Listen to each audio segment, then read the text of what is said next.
রাত পড়াশোনা করলেই বেশি মনে থাকে। এটা নিতান্তই একটা ভুল ধারণা, কারণ সবসময় আমাদের ব্রেনের একইভাবে কাজ করতে পারে না। কিন্তু গবেষণা করে দেখা গেছে বিকালের পর আমাদের ব্রেনের কার্যকারিতা বৃদ্ধি পেতে থাকে, তাই বিকালের পর অর্থাৎ সন্ধ্যা বা রাতে পড়া বেশি কার্যকর হয়।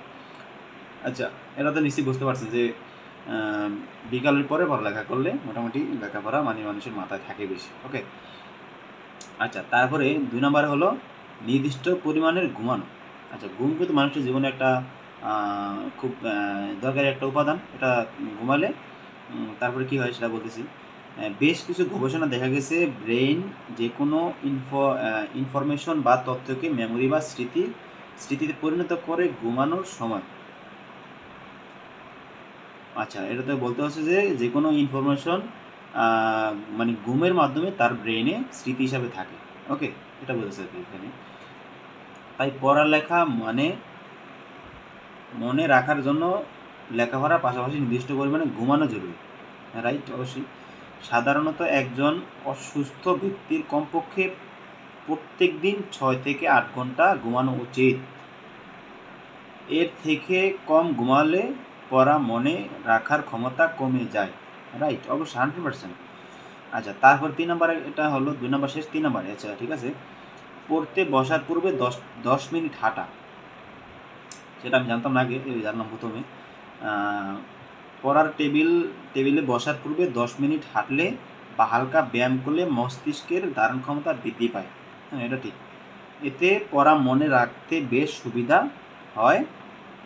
ইলিয়ন বিশ্ববিদ্যালয়ের এক গবেষণা দেখা গেছে পড়ার পূর্বে 10 মিনিট হাঁটলে মস্তিষ্কের কার্যক্ষমতা প্রায় 10% পরিমাণ বৃদ্ধি পায়।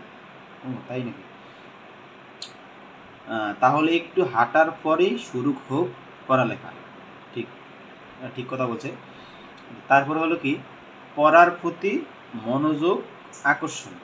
যে বিষয়টি পড়বে তার প্রতি মনোযোগ হওয়াটা অতি জরুরি।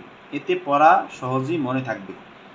পড়ার সময় মোবাইল ফোনটি বন্ধ রেখে অথবা সাইলেন্ট করে পড়তে হবে, তা না হলে পড়ার মনোযোগ নষ্ট হতে পারে।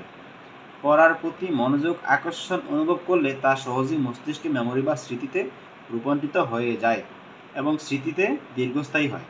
একদম ঠিক কথা বলছে। আচ্ছা, তারপরে 5 নম্বর, 4 নম্বর শেষ।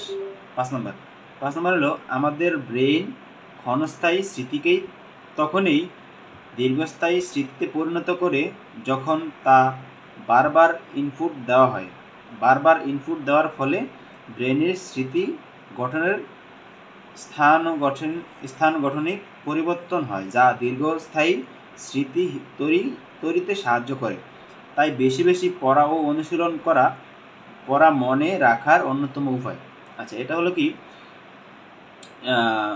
মানে পড়াকে যদি বারবার আপনি রিভাইজ করেন তাহলে দেখা যাবে সেই পড়া আপনার ব্রেনে একটা স্মৃতির মতো থেকে যাবে বা দীর্ঘস্থায়ী হবে। ঠিক আছে, এটাকে এখানে বলে দিছে যে আপনি যদি পড়া যদি বারবার যদি মানে পড়েন তাহলে আপনার এটা মানে অনেক বেশি মনে